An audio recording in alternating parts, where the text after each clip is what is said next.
शिमला के जुनगा इलाके में शिमला फ्लाइंग फेस्टिवल का आयोजन हो रहा है और ये पहली बार है जब शिमला में पैराग्लाइडिंग फेस्टिवल आयोजित किया जा रहा हो। अगर पर्यटन की दृष्टि से देखा जाए तो ये शिमला के लिए बेहद महत्वपूर्ण है। आपदा के बाद पर्यटन कारोबार पर नकारात्मक प्रभाव पड़ा और अब पटरी पर लाने के लिए इस कारोबार को कई सरकार की तरफ से योजनाएं लाई जा रही हैं और पहल की जा रही हैं ताकि पर्यटन कारोबार पटरी पर लौटे। लेकिन इस बीच हमारे साथ इस शिमला पैराग्लाइडिंग फेस्टिवल में एक ऐसे शख्स हैं जिन्होंने प्रधानमंत्री नरेंद्र मोदी को भी पैराग्लाइडिंग करवाई है। सर, सबसे पहले आपका नाम जानना चाहूँगा। रोशन ठाकुर। रोशन जी, पहले तो बताइए, क्योंकि प्रधानमंत्री का जब नाम आता है तो अपने आप में लोगों के बीच में भी जिज्ञासा होती है कि कब आप उनसे मिले थे, क्या आपके कैसे उनके आपके साथ संबंध थे और कब आपने उन्हें पैराग्लाइडिंग करवाई? देखिए, हम लोगों ने पैराग्लाइडिंग 1991 में शुरू किया था, तो फिर हम पैराग्लाइडिंग सेंटर रन कर रहे थे। उस वक्त काफ़ी नहीं थे, तो 97 में मोदी जी हमारे पास सोलंग नाला मनाली में आए, तो फिर उन्होंने पैराग्लाइडिंग करने का इच्छा जताया। जबकि उस दिन थोड़ा सा फिसलन था, हम बोल रहे थे कि नहीं फिर भी कर लिया, पर वो इतने उससे प्रभावित हुए कि वो हर साल खुद भी आते थे और बाकी लोग जो उनसे एसोसिएट थे उनको भी हमारे पास भेजते थे। तो अभी तो खैर प्रधानमंत्री है, उनको करने का खैर टाइम नहीं मिलेगा अभी, लेकिन जब भी वो हिमाचल आते हैं तो पैराग्लाइडिंग का जिक्र ज़रूर करते हैं। तो इससे आप समझ सकते हैं कि वो कितना प्रभावित है और ये एक्टिविटी कितनी अट्रैक्टिव है लोगों के लिए। सर, 97 में जब वो पैराग्लाइडिंग में उन्होंने की प्रधानमंत्री ने आपके साथ, जब वो बतौर यहाँ पर बीजेपी प्रभारी थे, क्या बात हुई थी उनके साथ, अगर कुछ याद हो? क्योंकि अब तो बहुत साल हो गए, क्योंकि 25-26 साल का वक्त गुजर गया है। क्या बात हुई थी, अगर कुछ याद हो? नहीं, वो थे, एक तो था कि वो इस एक्टिविटी से बहुत प्रभावित हुए। दूसरा ये चाहते थे वो कि ये एक्टिविटी पूरे इंडिया में फैले, जिसके लिए उन्होंने मेरे को साउथ इंडिया ऊटी भेजा।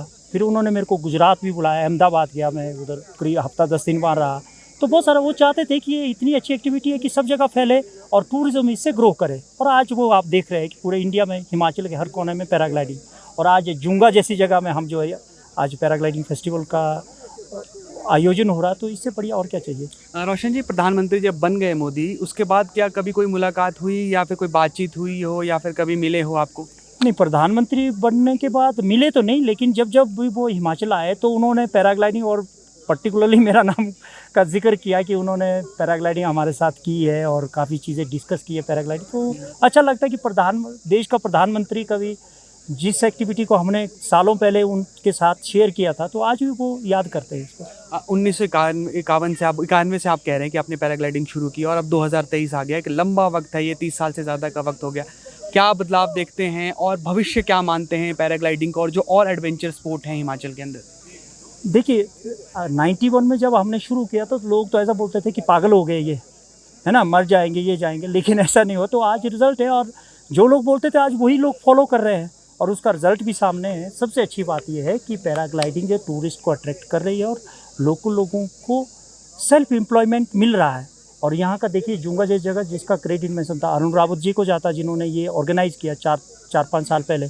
तो अभी आप देखेंगे आज इतना बड़ा फेस्टिवल हो रहा है, चीफ मिनिस्टर आने वाले हैं, तो डेफिनेटली ये जो पूरे एरिया को इम्प्रेस करेगा और धीरे धीरे यहाँ के सब लोग जो इसमें इन्वॉल्व होंगे, डायरेक्ट इनडायरेक्ट, तो जिससे यहाँ का इकोनॉमी ग्रो करेगा तो एरिया ग्रो करेगा तो देश ग्रो करेगा। तो ये थे साल 1991 में पैराग्लाइडिंग की शुरुआत करने वाले रोशन लाल, और इन्होंने प्रधानमंत्री नरेंद्र मोदी को भी पैराग्लाइडिंग करवाई है। जब उस साल 1997 में बतौर पार्टी प्रभारी यहाँ पर तैनात थे तो वो पैराग्लाइडिंग यहाँ पर करने के लिए पहुँचे थे और इसके बाद भी प्रधानमंत्री ने इनका खुद भी नाम से और साथ ही साथ पैराग्लाइडिंग का भी जिक्र किया।